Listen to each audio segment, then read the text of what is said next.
अस्सलामुअलैकुम। उम्मीद करता हूँ आप लोग जो है वो खैरियत से होंगे। तो आज जो है अपना चैप्टर नंबर 15 शुरू करेंगे। चैप्टर नंबर 14 मैं कंप्लीट करा चुका हूँ, उसकी तमाम एक्सरसाइज और तमाम चीज़ें आपको दे चुका हूँ। तो आप लिखिएगा chapter number 14 MCQs numericals ME English centre, तो वो वीडियो आपको मिल जाएगी। ठीक है। तो electric current most important topic इस चैप्टर का। क्यों? क्योंकि अगर ये टॉपिक आपको नहीं समझ में आएगा तो ये पूरा चैप्टर आपके लिए बेमायने रहेगा, नहीं समझ में आ पाएगा। आसान टॉपिक है और बहुत ही इंटरेस्टिंग है। इस मॉडर्न दौर में कोई भी इंसान इलेक्ट्रिक करंट के बगैर नहीं रह सकता। अब कोई भी इंसान इलेक्ट्रिक करंट के बगैर नहीं रह सकता, इससे मुराद ये नहीं है कि उसको झटके चाहिए होते हैं करंट के, अगर वो करंट के झटके खाएगा तो ही जिंदा रहेगा, नहीं। इससे मुराद ये है कि जो इलेक्ट्रिसिटी से चलने वाली अप्लाइंसेस हैं उसको इस्तेमाल करे बगैर कोई इंसान नहीं रह सकता। अगर मैं आपसे कहूँ कि आप लिस्ट बनाएं कि कितनी ऐसी चीज़ें हैं जिनको आप रोज़ इस्तेमाल करते हैं और वो इलेक्ट्रिसिटी से चलती हैं, तो आई थिंक कम से कम भी आप 30-40 से ज़्यादा नाम तो लिख के मेरे सामने लाएंगे, और ये इससे ज़्यादा। फ़ैन हो गए, बल्ब हो गए, मोबाइल हो गया, और साथ ही साथ ये मेरे जो यहाँ पर लगा हुआ माइक ये हो गया, और इसके अलावा फ्रिज हो गया, टीवी हो गया, माइक्रोवेव ओवन हो गया, एसी हो गया, बहुत सारी चीज़ें। गिनते जाइए, नाम आपके सामने आते जाएंगे और नए नए नाम आते निकलते जाएंगे। ठीक है। चार्ज करने के लिए भी इलेक्ट्रिसिटी चाहिए। बड़ा ही इंटरेस्टिंग टॉपिक है और बड़ी ही ज़बरदस्त चीज़ है। अब इलेक्ट्रिक करंट होता क्या है? देखो, इलेक्ट्रिक करंट तो आपको इसका जो सिंबल है वो ये यहाँ पर मैं पॉइंट्स लिखता जाऊँगा, ज़रूर लिख लीजिएगा, क्योंकि मैं बहुत ज़्यादा इसे आसान कर दूँगा इस टॉपिक को। तो अगर आप ये पॉइंट्स जो मैं लिखवा रहा हूँ ये लिख लेंगे तो बाद में आप इसको रिवीजन कर सकते हैं। ठीक है। अगर नोट्स नहीं लिए तो इससे पढ़ सकते हैं। तो सबसे पहले लिखिए the symbol, SYMBAL, symbol of current लिख लीजिए या इलेक्ट्रिक करंट लिख लीजिए। तो मैं इलेक्ट्रिक करंट ही लिख देता हूँ। The symbol of electric current is I। ठीक है। I से ये जो है वो रिप्रेजेंट किया जाता है। जहाँ भी आपको इलेक्ट्रिक करंट के बारे में बताया जाएगा या पढ़ाया जाएगा, या तो पूरा लिख दिया जाएगा इलेक्ट्रिक करंट या इलेक्ट्रिसिटी, या फिर I लिख के दे दिया जाएगा। तो फिजिक्स में जहाँ भी I लिखा हुआ हो तो इसका मतलब होता है इलेक्ट्रिक करंट, और ये सिंबल है, यूनिट नहीं है, सिंबल। सिंबल से क्या मुराद होता है? जैसे कि फोर्स का यूनिट न्यूटन है, लेकिन सिंबल क्या है? F। ठीक है। F उसका आप सिंबल बनाते हैं। तो ये यहाँ पर है, जहाँ भी आपको F लिखा हुआ नज़र आता है तो आप समझ जाते हैं कि फोर्स की बात हो रही है। तो इसी तरह से इलेक्ट्रिक करंट का सिंबल है I। सबसे पहले ये समझ लें। अब होता क्या है करंट? ये आपके पास एक कंडक्टर है, यहाँ मैं डायग्राम ड्रॉ कर दूंगा, ठीक है, आपके लिए। ये आपके पास एक कंडक्टर है। कंडक्टर से क्या मुराद है? ये आपके पास एक तार है। ठीक है। करंट को मूव कराने के लिए आपको तार की ज़रूरत पड़ती है। बगैर तार के करंट मूव कराया कभी? नहीं कराया होगा, आई होप। तो ये आपके पास एक तार है। इस तार में से जब इलेक्ट्रॉन मूव करते हैं, ठीक है, तो इलेक्ट्रॉन के मूव करने से करंट आता है। देखो, ये इलेक्ट्रॉन यहाँ था, कुछ टाइम बाद यहाँ पर आ गया। ये एक ही इलेक्ट्रॉन है। पहले ये वन प्लेस पे था, कुछ टाइम बाद दूसरे प्लेस पे आ गया, कुछ टाइम बाद तीसरे प्लेस पर आ गया, कुछ टाइम बाद चौथे प्लेस पर आ गया।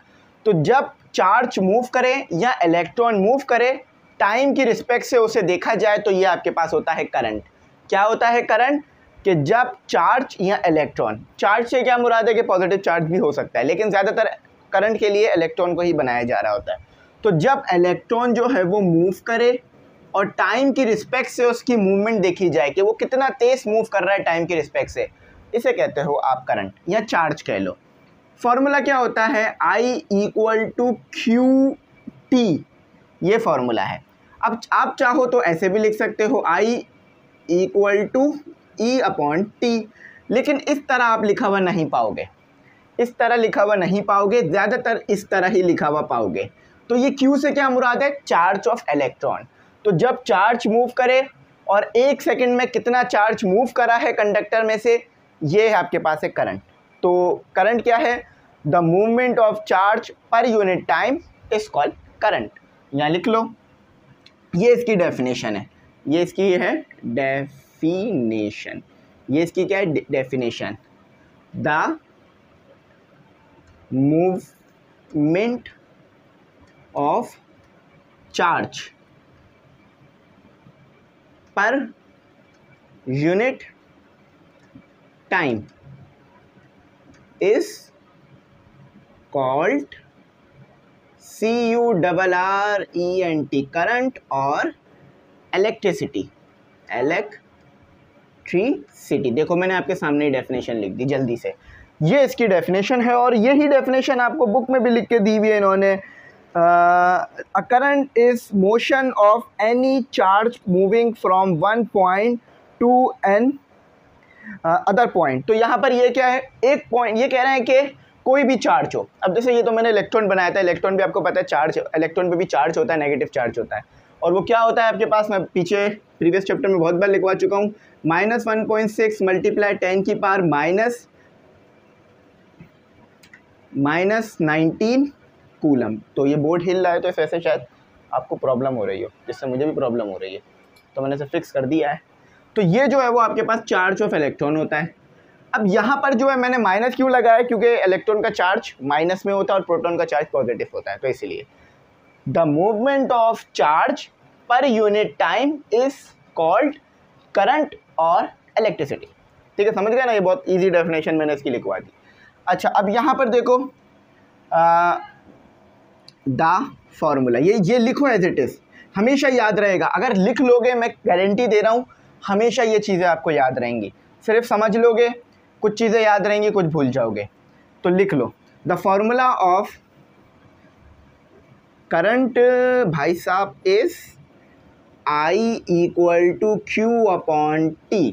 ऐसे लिखा हुआ आपको इसका फॉर्मूला मिलेगा। इसकी डेरिवेशन हम नहीं करते, ये जो है वो बहुत इसकी आसान डेरिवेशन है कि जब भी करंट जो है वो मूव करता है वो डायरेक्टली प्रोपोर्शनल होता है चार्ज के, इन्वर्सली प्रोपोर्शनल होता है टाइम के। यानी जितना ज़्यादा आपके पास चार्ज होगा उतना ज़्यादा करंट होगा, जितना ज़्यादा टाइम लेगा उतना ही कम आपके पास करंट आ रहा होगा। इसको ऐसे भी समझना चाहो तो समझ सकते हो, क्योंकि इन्वर्सली प्रोपोर्शनल है। सब बातें ठीक है, सही बता दिया सर आपने। यूनिट क्या है, चलो इसका यूनिट बनाते हैं, मैं बता नहीं रहा, बनाते हैं। ठीक है, चार्ज का क्या यूनिट है, कूलम। टाइम का जो यूनिट है, सेकंड। तो क्या यूनिट आया, मैं पूरी बात नहीं बता रहा हूँ, पूरी बात अभी बताऊँगा। कभी कभार बहुत बार ऐसा हुआ है कि मैंने पहले एक हिस्सा बताया, लोगों ने या बच्चों ने वो एक हिस्सा देख लिया, ठीक है, और फिर मुझे बोल रहे सर आपने वो सही नहीं समझाया, ये पूरी बात नहीं करी। तो मैंने दूसरा हिस्सा भी तो बोला था, वो भी तो देख लेते। तो पहला सेंटेंस क्या बोल रहा हूँ, ये इसका यूनिट है, लेकिन पूरा सुन लेना, जब मैं लिखवाऊँगा तो समझ में आएगा। दा में भी आई बना दिया, मुझे पहले पूरा कहने दिया करें। The S I unit of CHARGE charge is क्या होता है, एम्पेयर, AMPARE, एम्पेयर। ये साइंटिस्ट के नाम पर रखा गया है। और एम्पेयर आपके पास किसके बराबर होता है, कूलम पर सेकंड के। एक एम्पेयर आपके पास किसके बराबर होता है, 1 कूलम और 1 सेकंड के बराबर होता है। याद रखना, जब भी लिखा हुआ आ जाए the units of current is, ampere नहीं दिया हुआ, कूलम पर वर्क दिया हुआ है, वर्क पर कूलम, जूल पर कूलम दिया हुआ है, और कूलम पर टाइम दिया हुआ है, कूलम पर सेकंड दिया हुआ है। तो कूलम पर सेकंड लगाना, इस तरह के MCQs आते हैं ख़ास तौर पे टेस्ट में, यूनिवर्सिटीज़ टेस्ट में, और बोर्ड में भी आएगा, तो याद रखना, मैंने समझा दी है ये बात। अच्छा, चौथा पॉइंट लिखने से पहले थोड़ी सी और बातें समझाता हूँ। करंट 2 तरह के होते हैं, हम 2 तरह के करंट को डील करते हैं। एक होता है इलेक्ट्रॉनिक करंट और एक होता है आपके पास कन्वेंशनल करंट। अब इलेक्ट्रॉनिक करंट क्या है, ये आपके सामने बराबर में भी चल रहा होगा। इलेक्ट्रॉनिक करंट वो करंट है जो कि इलेक्ट्रॉन की मूवमेंट की वजह से पैदा होता है, और ये किस तरफ मूव करता है, ये हाई पोटेंशियल से यानी लो पोटेंशियल से।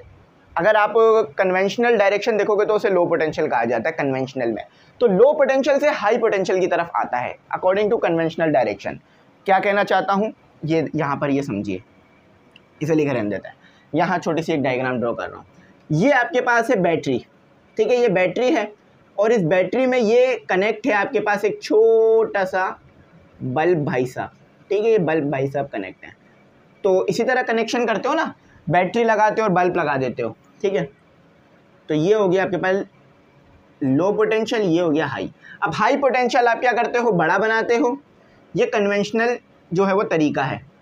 अच्छा, ये पॉजिटिव टर्मिनल, ये वाला जो एंड है इसे क्या कहोगे आप, पॉजिटिव टर्मिनल, TER टर्मिनल, ठीक है, ये पॉजिटिव टर्मिनल हो गया। ये हो गया आपके पास नेगेटिव टर्मिनल। न्यूमेरिकल भी कराऊंगा इसका, ठीक है। सबसे अच्छा तरीका यही है कि न्यूमेरिकल करा दिया जाए। Positive terminal, negative terminal.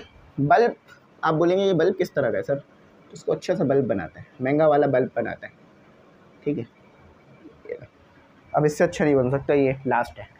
ये समझ लो ये 100 रुपये वाला बल्ब है, ठीक है। और पहले 10-10 रुपये के बल्ब आते थे। हम क्या करते थे कि नहाने जाते थे ना, तो वो बल्ब नहीं आते थे पुराने पीले वाले, वो लगे होते थे, तो उस पर पानी मार दिया करते थे, वो फट जाता था। अब क्यों फटता था ये आप मुझे कमेंट सेक्शन में बताना, ठीक है। ये मैं नहीं बता रहा, मुझे पता है, लेकिन ये आपको आप बताना मुझे, ठीक है। अच्छा, तो अब यहाँ पर आ जाओ। देखो इलेक्ट्रिक करंट क्या होगा, इलेक्ट्रिक करंट जो है वो यहाँ से निकलेगा, यानी इलेक्ट्रॉन की वजह से होगा। यहाँ से इलेक्ट्रॉन निकलेंगे और इस तरफ चले जाएंगे, ये इलेक्ट्रॉनिक करंट हो गया। ये मॉडर्न बिलीफ है करंट को लेकर कि इलेक्ट्रॉन करंट की वजह से, करंट जो है वो इलेक्ट्रॉन की वजह से आता है। इलेक्ट्रॉन मूव करते हैं टाइम के रिस्पेक्ट से, तो करंट आता है। अब पुराना बिलीफ क्या था, पुराना बिलीफ ये था कि पॉजिटिव चार्जेस यानी प्रोटॉन्स, पॉजिटिव चार्जेस, यहाँ पर मैं प्लस लिख रहा हूँ प्रोटॉन के लिए, इधर से निकलते हैं और नेगेटिव टर्मिनल की तरफ चले जाते हैं। ये पुराना बिलीफ था जिसे कन्वेंशनल बिलीफ कहा जाता है। तो मैं इनको दोनों को मिटा देता हूँ, आप ये बस डायग्राम ड्रॉ कर लेना जो मैंने बनाई है, ठीक है। तो पुराना बिलीफ क्या था कि हाई पोटेंशियल से प्रोटॉन जो है वो नेगेटिव पोटेंशियल की तरफ चला जाता है। और नया बिलीफ क्या है, मॉडर्न बिलीफ, कि इलेक्ट्रॉन जो है वो हाई पोटेंशियल की तरफ जाते हैं। यही सेम चीज़ यहाँ लिखी हुई भी है। अच्छा, ये याद रखना, इसे हमेशा स्मॉल q लिखना, ठीक है। ये p नहीं है, ये p नहीं लिखा हुआ, p इस तरह बनाया जाता है, ये q लिखा हुआ इन्होंने ऐसे करके, q ऐसे लिखा हुआ इन्होंने, तो इसको मैंने ये बनाया हुआ है। तो ये नहीं समझिएगा कि p लिखा हुआ है ये, ठीक है, बता दिया मैंने ये बात। हाँ, तो अब DC और AC करंट है वो भी समझा देता हूँ। पहले इलेक्ट्रॉनिक करंट की डेफिनेशन डायरेक्ट पढ़ देता हूँ। When current flow from the negative terminal to the positive terminal of the battery, वो करंट जो नेगेटिव टर्मिनल से निकले और पॉजिटिव टर्मिनल पर चला जाए वो इलेक्ट्रॉनिक करंट है। और कन्वेंशनल करंट वो है when current flow from the positive terminal to the negative terminal. To का मतलब है जिस तरफ जा रहे हो, जैसे कराची देखा होगा ना, लिखा हुआ कराची टू इस्लामाबाद, इस्लामाबाद, स्पेलिंग में अगर कुछ गलती हो तो देख लीजिएगा। इस्लामाबाद, इस्लामी बात तो नहीं होता, इस्लामाबाद होता है, तो बिल्कुल सही है, इस्लामाबाद, ठीक है। तो कराची टू इस्लामाबाद, अब कराची टू इस्लामाबाद का क्या मतलब है कि कराची से इस्लामाबाद जा रहे हैं, ठीक है। इस्लामाबाद टू कराची का मतलब होगा कि इस्लामाबाद से कराची आ रहे हैं, लेकिन पहले कराची लिखा है तो इसका मतलब है कराची टू इस्लामाबाद। हाँ, अगर यहाँ फ्रॉम लिखा होता ना तो इसका मतलब ये होता है कि कराची से इस्लामाबाद से कराची आ रहे हैं, तो इसको रिमूव कर देते हैं, ये हमारे सिर्फ समझने के लिए था। अच्छा, अब आ जाते हैं DC करंट, AC करंट। भाई देखो DC करंट क्या होता है, DC करंट आपको बैटरी देती है, जो मैं बता रहा हूँ ये समझ लो। यहाँ लिखो battery gives DC current, electricity नहीं लिखिएगा, करंट लिखिएगा, ठीक है, इसको करंट पढ़ा जाता है। अब DC करंट होता क्या है, इसकी फुल फॉर्म क्या है, देखो DC एक्रोनियम है। DC का मतलब होता है डायरेक्ट करंट। DC स्टैंड करता है आपके पास D और ये C, ये D हो गया, ये हो गया डायरेक्ट करंट, ठीक है, लिख लो ऐसे टेस्ट लिख लो, direct current, DC direct current. AC ये वो नहीं है एयर कंडीशनर। बच्चे बोलते हैं सर ये AC क्यों लिखा हुआ है, करंट सिर्फ AC में इस्तेमाल होता है यानी एयर कंडीशनर में नहीं भाई। AC का मतलब है अल्टरनेटिव करंट भाई साहब, ठीक है, जो कि बहुत जोर का लगता है, ठीक है। तो DC करंट, AC करंट, तो ये समझ गए, अल्टरनेटिव करंट। अच्छा, अब यहाँ पर थोड़ा सा इसकी डायग्राम देखो, यहाँ तो हो गया, वहाँ बना देता हूँ, पेज पीछे कर दूंगा। हाँ भाई देखो DC करंट में क्या होता है, डीसी करंट में आपको यहाँ पर इन्होंने यूँ स्ट्रेट लाइन बनाई हुई है, ठीक है, लेकिन बहुत सी बुकों में आपको ये ऐसे मिलेगा बना हुआ, ऐसे मिलेगा। तो ये दोनों तरीके से रिप्रेजेंट हो जाता है। ये करंट है आई और ये टाइम है टी, ये ग्राफ पे बनाया गया है और ये ओरिजिन से शुरू हो रहा है। डीसी करंट ये होता है, इसके अंदर सिर्फ पॉजिटिव साइकिल्स मिलते हैं आपको। देखो आपने पढ़ रखा है ना, ये एक्स एक्सिस है, ये वाई एक्सिस है, ये नेगेटिव एक्स एक्सिस है, ये नेगेटिव वाई एक्सिस है और ये नेगेटिव एक्स एक्सिस है। इसको बनाता हूँ थोड़ा सा। अच्छा, तो डीसी करंट में क्या होगा, ये डीसी की डायग्राम है आपके पास। डीसी करंट यानी डायरेक्ट करंट में क्या होगा, सिर्फ पॉजिटिव साइकिल्स मिलेंगे। अब पॉजिटिव साइकिल्स को हासिल करने के लिए हमें इस्तेमाल करना पड़ता है सेमीकंडक्टर, डायोड, पीएन जंक्शन जिसे कहा जाता है। अभी आपने नहीं पढ़ा है, वो अगला टॉपिक है हमारे पास डायोड का, ठीक है। तो ये डीसी करंट होता है जिसमें आपको सिर्फ पॉजिटिव साइकिल्स मिल जाते हैं। एसी करंट क्या होता है, एसी करंट में आपको मिलते हैं positive x axis, y axis, negative y axis, negative x axis. DC current में आपको मिलते हैं नेगेटिव साइकिल और पॉजिटिव साइकिल दोनों, ये इस तरह की वेव बनती है, ठीक है। एसी करंट में, शायद डीसी बोल दिया मैंने, एसी करंट में ये आपके पास टाइम का एक्सिस है, ये आपके पास करंट का एक्सिस है, ठीक है। तो इसमें क्या होता है, पहले आपके पास अल्टरनेटिव करंट में क्या होता है, पहले आपके पास पॉजिटिव साइकिल आता है, फिर आपके पास नेगेटिव साइकिल आता है, फिर वो दोबारा पॉजिटिव हो जाता है। लेकिन डीसी में सिर्फ पॉजिटिव मिलता है, नेगेटिव नहीं मिलता। अब ये है क्या चक्कर, मैं समझाता हूँ आपको थोड़ा सा। देखो भाई, करंट में पोलैरिटी होती है, ठीक है, वो पॉजिटिव होता है, वो नेगेटिव होता है, वो पॉजिटिव होता है, वो नेगेटिव होता है। ये करंट की पोलैरिटी होती है, जिसे आप डिटेल में आगे समझने वाले हैं। तो एसी में ये हो रहा होता है, डीसी में नहीं हो रहा था। आपके घर में जो करंट आता है, यानी पावर प्लांट से, पावर प्लांट ये वाटर वाला पावर प्लांट नहीं, इलेक्ट्रिसिटी वाला पावर प्लांट है। इलेक्ट्रिसिटी वाला जो पावर प्लांट है वो आपके इलाके में करंट जो भेजता है वो एसी भेजता है। क्या भेजता है, एसी। एसी क्यों भेजता है, क्योंकि एसी करंट भेजने में उनको कोई लॉस का सामना नहीं होता। एसी करंट डायरेक्ट पैदा हो रहा है और आपको भेजा जा रहा है। अगर एसी करंट को डीसी बनाना है, एसी करंट डीसी में कन्वर्ट किया जा सकता है सेमीकंडक्टर की मदद से। यहाँ लिख लो, 5वां पॉइंट लिख लो, ये बात बुक में नहीं थी, मैं एक्स्ट्रा बता रहा हूँ। एसी करंट, एसी सिग्नल बोल तो चलो, एसी सिग्नल, चलो एसी करंट ही लिख लो। AC current can convert into DC by semiconductor. Semiconductor क्या होते हैं, जो कि इलेक्ट्रिसिटी को कंडक्ट भी करते हैं, जो कि हाई टेम्परेचर पे कंडक्टर होते हैं और लो टेम्परेचर पे इंसुलेटर होते हैं। ये लिख लीजिएगा, semiconductor is a conductor on high temperature, insulator on low temperature, या ऑन को हटा के एट लिख लो, ठीक है। तो ये समझ में आ गई कि एसी करंट को डीसी में बनाया जा सकता है। और आपके पास जो है वो पावर प्लांट से जो करंट आता है वो एसी आता है, एसी। बैटरी जो करंट आपको देती है वो आपको क्या देती है, बैटरी आपको डीसी करंट देती है, एसी नहीं देती, ठीक है। याद रखिएगा ये बात जो बता रहा हूँ, ये न्यूमेरिकल्स में, एमसीक्यूज़ में बहुत ज़्यादा इस्तेमाल होने वाली चीज़ है। ये क्या है, न्यूमेरिकल्स में और एमसीक्यूज़ में हर जगह आपको ये लिखी हुई चीज़ें मिलेंगी। तो मैंने आपको बहुत सारी चीज़ें लिखवा दी हैं, तो आई होप आपको मेरी बात समझ में आ गई होगी। चलें, हो गया, न्यूमेरिकल करा रहा हूँ, न्यूमेरिकल करते हैं। टाइम देख लेते हैं, 18 मिनट। तो काफ़ी कुछ लिखवाया है मैंने, काफ़ी कुछ समझाया, तो इसलिए थोड़ा टाइम ज़्यादा लग गया है, वरना टाइम कम भी लग सकता था। अच्छा, न्यूमेरिकल में क्या कहा जा रहा है, गिवन डेटा है, गिवन डेटा, और टू फाइंड क्या करना है, ये अभी हम लोग देख लेंगे, ठीक है। सबसे पहले न्यूमेरिकल में डेटा निकालते हैं। कैलकुलेट द करंट, या calculate the amount of current, I. Charge कितना है, 20 कूलम, ठीक है। चार्ज से आप पहचान पा रहे होंगे। पासिंग थ्रू अ कंडक्टर, एक कंडक्टर में से ये चार्ज पास हो रहा है और उसको पास होने में कितना टाइम लग रहा है, 5 सेकेंड, t = 5। याद रखिएगा, ये एम्पेयर यूनिट लाने के लिए कूलम में होना चाहिए चार्ज, टाइम जो है वो सेकंड्स में होना चाहिए, वरना ये कूलम, अगर ये मिली सेकंड होता या ये माइक्रो कूलम होता तो आपके पास का जो यूनिट है वो कभी भी एम्पेयर नहीं आता।